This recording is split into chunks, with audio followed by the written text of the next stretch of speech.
যে ঘরে নামাজ নাই সে ঘরে যতই আয় রোজগার হোক না কেন বরকত থাকবে না।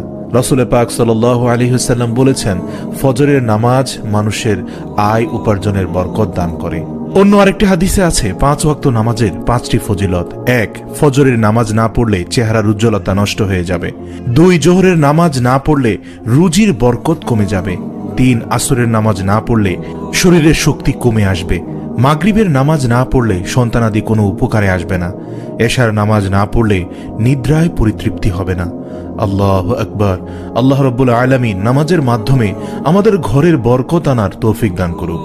অতএব আসুন আমরা ঘরের বরকতকে স্থায়ী রাখতে মিথ্যা পরিত্যাগ করি, আল্লাহর শুকরিয়া আদায় করি, অপচয় থেকে মুক্ত থাকি এবং সাথে সাথে 5 ওয়াক্ত নামাজ জামায়াতের সাথে আদায় করি। আল্লাহ পাক আমাদের সকলকে বুঝার ও আমল করার তৌফিক দান করুক। আমিন। যে ঘরে নামাজ নাই সে ঘরে